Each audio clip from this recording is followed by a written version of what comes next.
Hello everyone and welcome to another video. Today we are in the Dolomites. We are at Passo dell'Erbe or FUJI if you speak German.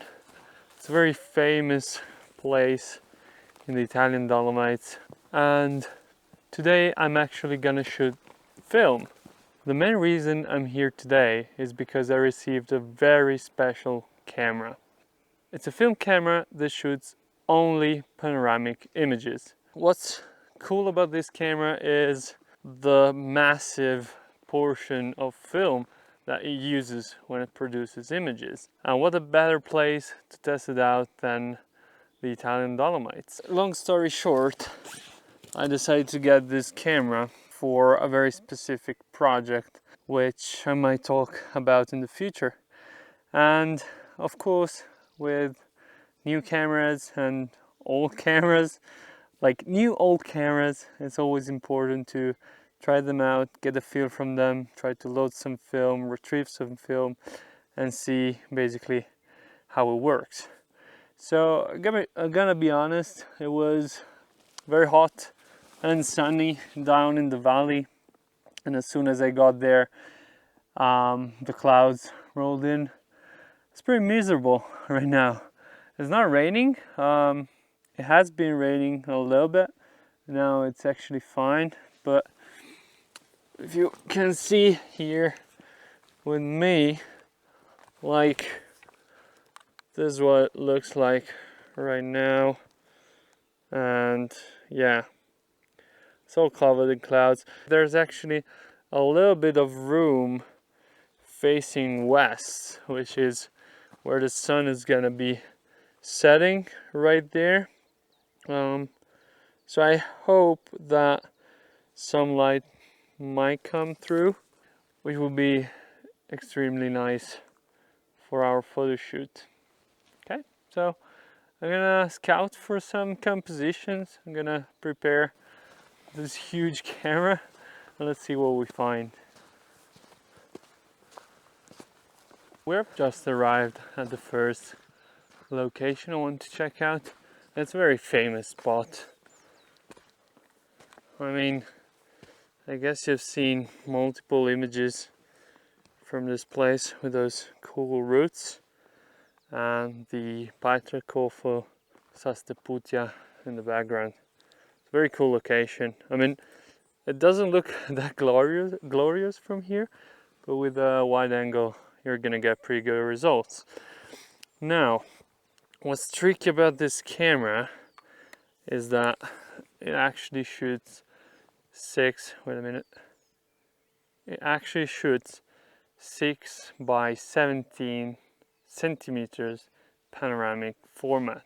Now that's huge. It's almost 1:3, so it's even tighter than the cinematic aspect ratio that we are used to with movies. It mounts a 105mm f8 lens, which gives a similar angle of view, or yeah, a similar focal length as a 26mm on full frame.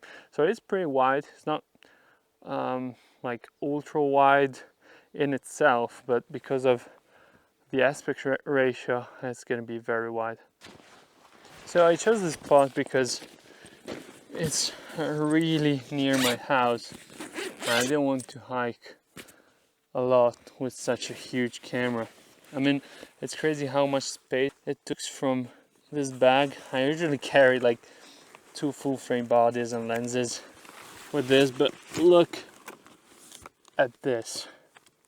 Anyway, I will switch to the GoPro, put the GoPro on my chest so that you can see what I see, and I can focus a little bit more on the process of loading and shooting with this beast, since it's the first time I use it and it can be quite complicated. So let's just jump with the GoPro. There you go. This is the FUJI G617. Panorama, professional. I mean, they really wanted to be noticed for this camera. So let's mount it on the tripod and start looking at the landscape. So I've loaded this with some Portra 400 120 film, and the film roll is stretched so much that you're gonna get 4 images out of a full roll of film. So as you can see here, you have a little switch to go from 120 film 4 exposure, that's ridiculous, or 220 film 8 exposures. The camera is fully manual, it doesn't have any battery, anything. It's just a very solid piece of metal, plastic and glass. Talking about the glass, this is the 105 f8 and the aperture closes all the way to f45. Manual focusing, of course, and there's a built-in lever, bubble, how you want to call it, to be sure that it's nice and level to the ground. So I've been scouting around a little bit. I don't know if you can see through there, it would be cool. Yeah, you can kind of see.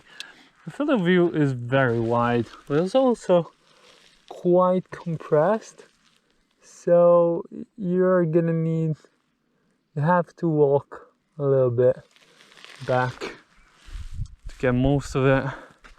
And I think I'm gonna give this a solid try if a little bit of light shows up. Let's have other compositions in mind in this location, like back there. You can hike all the way. There are a few very nice alpine meadows, so maybe I'll move there. Weather is not improving at all, so let's see what we can get out of this. As soon as I finished talking, the rain rolled in and I had to pack everything away quickly. I then decided to move a little bit uphill to check out some different composition which could look better even in rainy conditions.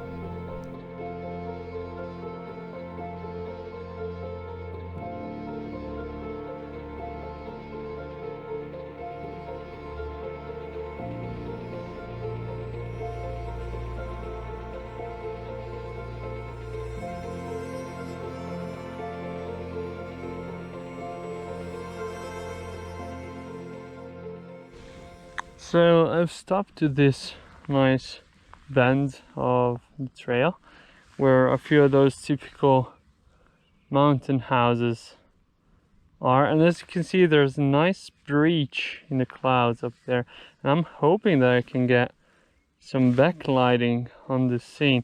There are a lot of cool yellow and pink flowers in the meadow, and what I'm thinking is to just grab a nice photo from, let me see if I can show it, from this kind of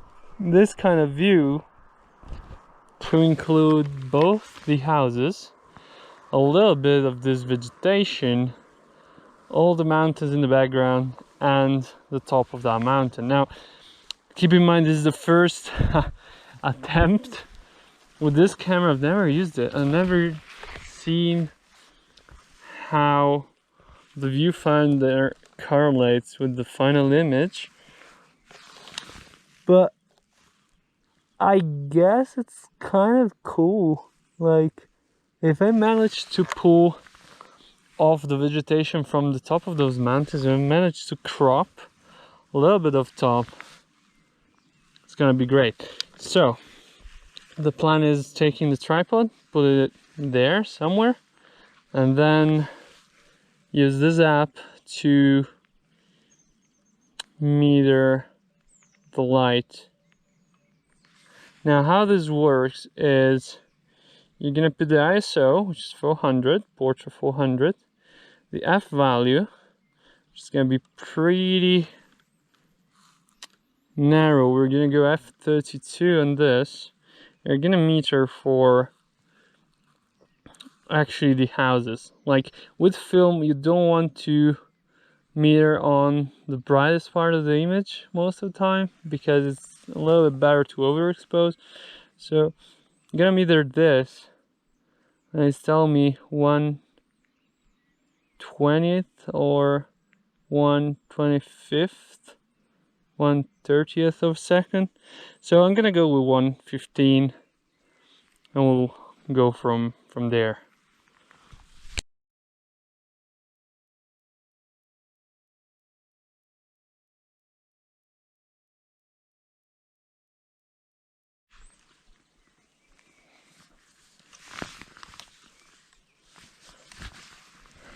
Okay. Now the cool thing is we have a bubble here that can tell us when we're nice and level, and right now we are. I'm gonna check again the composition. Oh, it's absolutely great. Now I'm gonna focus to 10 meters, and for the hyperfocal you have this scale here, and it will hyperfocal from around, I don't know, 4 meters to infinity. So I think it's okay. We need to load the film actually.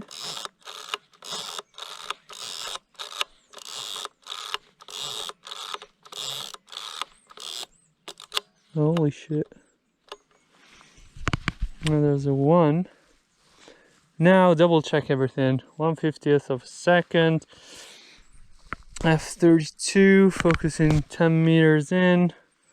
It's nice and level. 1/20th says now. Yeah, we won't go 1:30.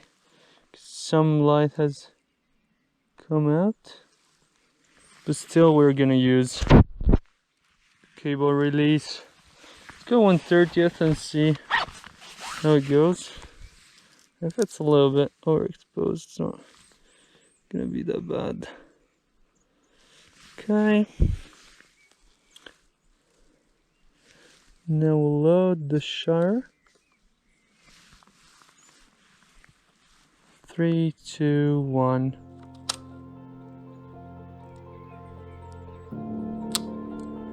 That was actually amazing.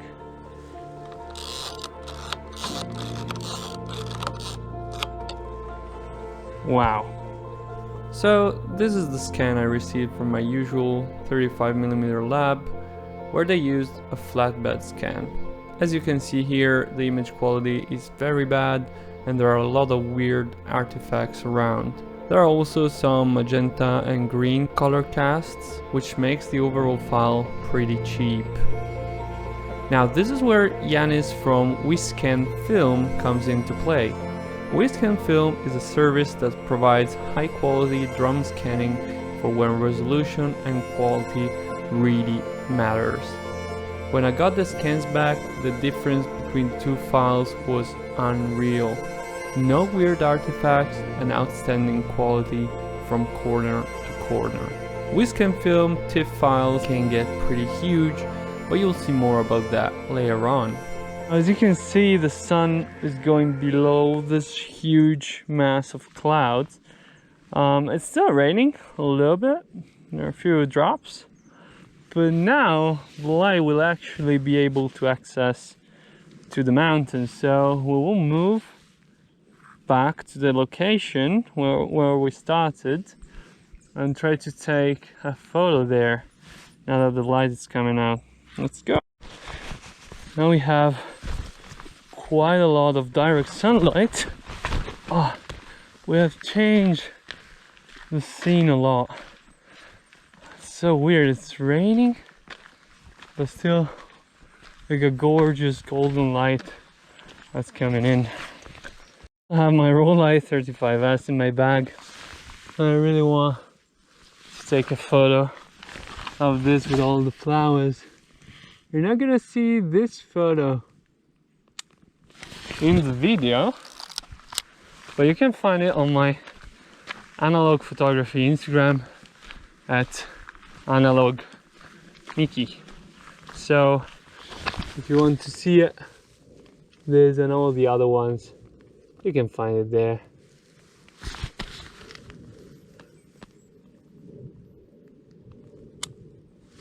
I promise it'll be pretty cool. Wow, this light is amazing. Such good lighting condition.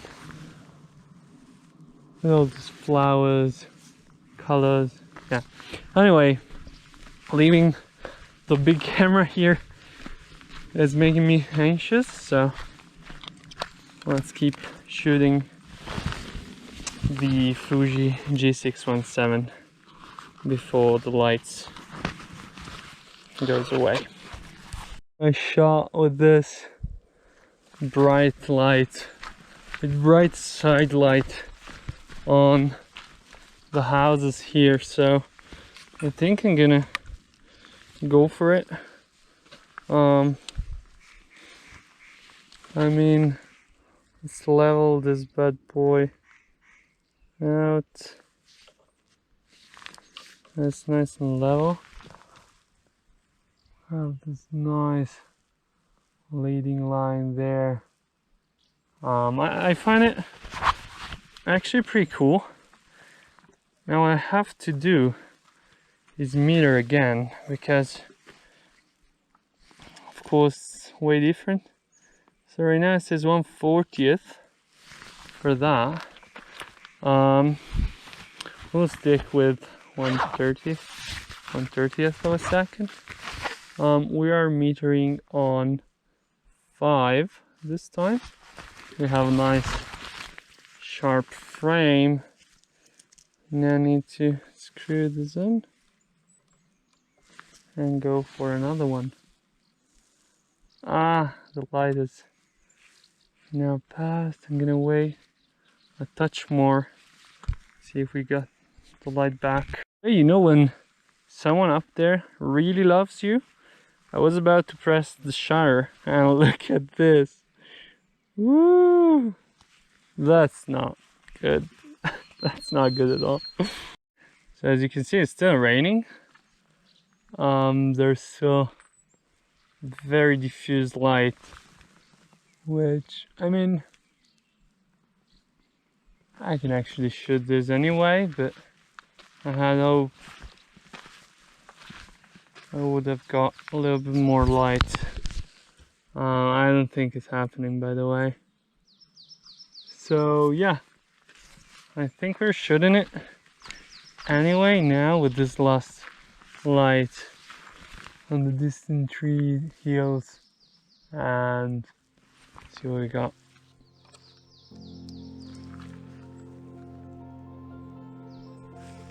Shit, I didn't take the shutter off. Okay, 3, 2, 1. Once again, the local lab file was not quite there, and there were tons of artifacts as well. But the scan I got from Yanis was completely different and very exciting.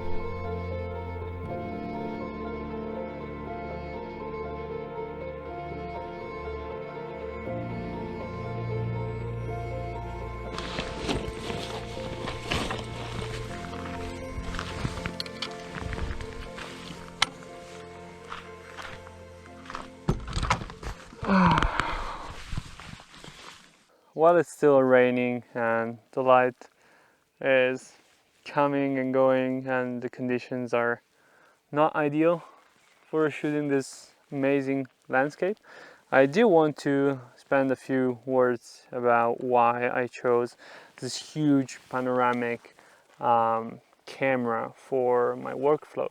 The fact is that with this camera, everything is super intentional. Like, you can't let fate or hurry ruin your shot, because, as I said, this beast will eat a 120 roll of film in 4 shots.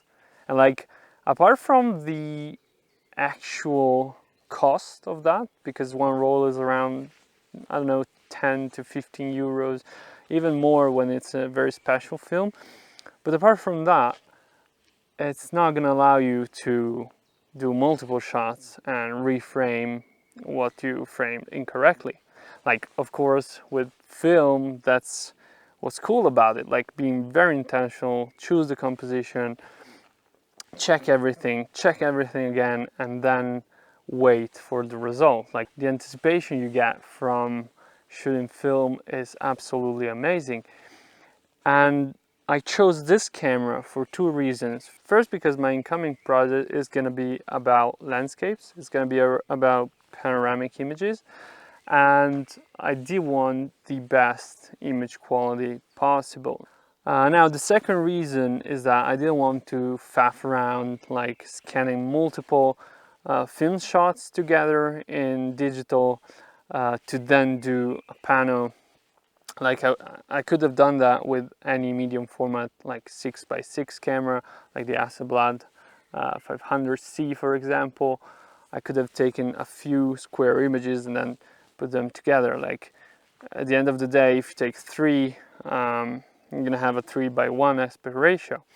The fact is, you do want to overlap by at least a third of the frame when you do a pano. So in this case as well, that's a lot of film, that's a lot of faff. If the light changes between the shots, it's gonna ruin the whole thing. So the idea of having one clean plate, one clean shot was what made me go for this Fuji. The third and last very important thing about this Fuji is that it's built like a tank. The build quality is fantastic. It even has a roll cage on it to protect the lens if it falls down. It's very handy. It's not even that big and that heavy when compared to, for example, a Linhof. It weighs around 2 kilos. So these were the three key points for this. Now I cannot talk about the project itself. Now the light is getting good, but you will actually hear a little bit more about this in the future. I'm gonna shoot. So as you can see right now, we have quite a lot of good light on the mountain. That's why we are going back to the spot and we're gonna try to get a clean shot of this. First spin. Now the problem, as I said, is that will take a lot of room in the horizontal space, but if I'm down enough, I can actually fit this bad boy. Now the bad thing is I want the camera to be there, but this is not the best tripod for a low angle shot, so we'll try it nonetheless to get this very low on the ground.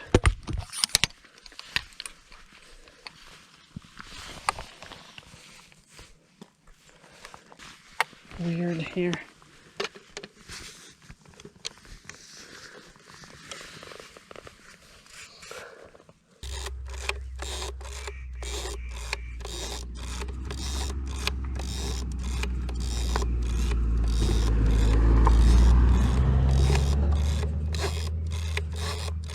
Oh my god.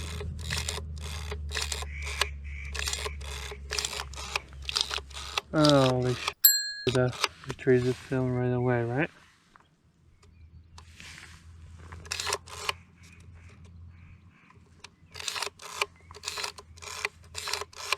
Yeah. Well, I guess we can take the roll of film out. Shoot. I'm just hoping. Yeah. At least it's retrieved. Holy f. Yeah, as you can see, this is the chamber. Pretty huge. Yeah, let's take another roll. Let's try that as well. What can we do? There you go. Loading another roll of film. Roll of Portra 400.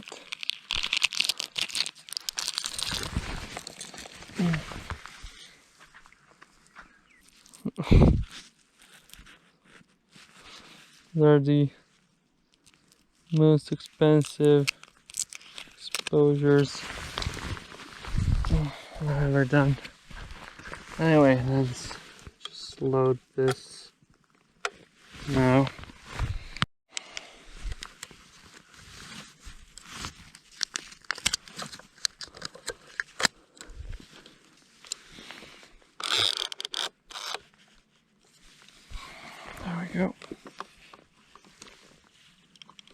Nice and closed. Yeah. Both of those are nice and closed. Close this.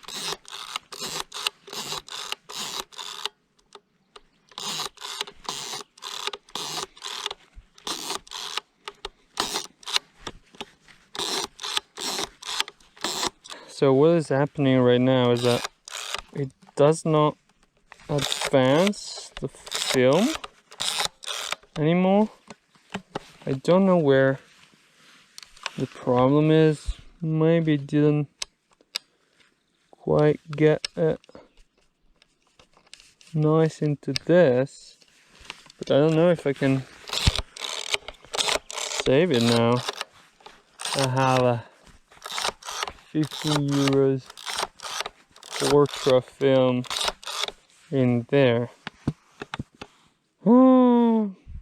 Yeah, I mean, I guess I'm gonna try to solve this, and anyway, I guess you learn from your mistakes, and this is what this shoe was all about, like doing a try and do some errors now that I can do them and avoid them in the future. So if you've seen some photos during this video, perfect. If you haven't seen any, well, it will be better next time. They are big and old and pretty complicated cameras, so it's okay. I will solve it. So for the moment, I will see you in the next video, hopefully with this panoramic beast again, and we see what we can do. So a few days later, I went for another hike in another part of the Dolomites, and this time I took all the time and care when loading the film. Looking back at the footage, I realized that the pin under the camera was not locked in when I started loading the film, which is probably why the camera never took a single shot. This time everything ran smoothly and I was blown away by the overall quality of the scans. You can see here the entire negative, which is actually around 6 by 18, stretching over 3 regular frames. With amassing 28,000 by 10,000 pixel resolution, which is around 280 megapixels, the image quality is just insane. We then walked along and found this incredible spot where you could look down on the valley with some iconic mountains in the background. The panoramic format was a great fit.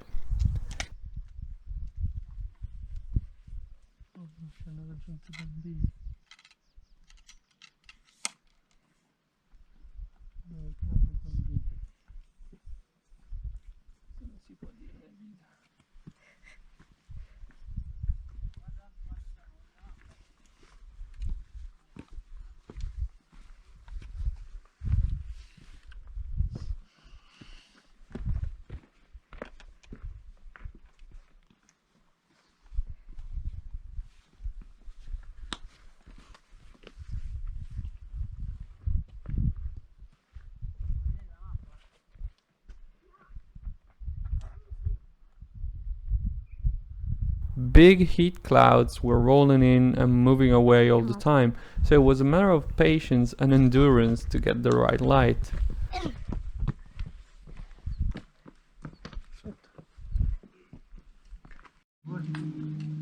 Petito.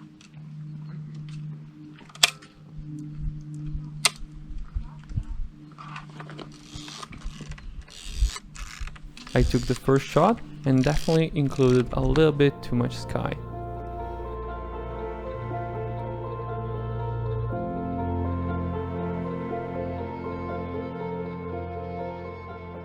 I decided to go for another shot and test the circular ND filter which comes with the camera.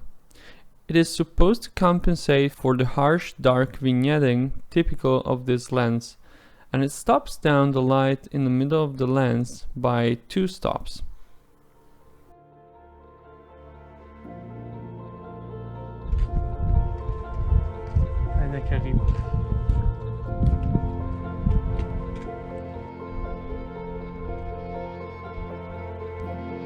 I also like the composition more, having lowered the tripod a touch. I did see some differences in the corner of the image, particularly in the bottom left corner, where this time the exposure turned out to be much better. We then walked down right in the valley I photographed before and found one last shot to finish the roll. The colorful meadow and the iconic rock walls of the Val Lunga made for a fantastic shot. Thanks again to Yanis from Wescanfilm. If you need high quality scanning, please check it out. You can find it on Instagram at Wescanfilm and on its own website.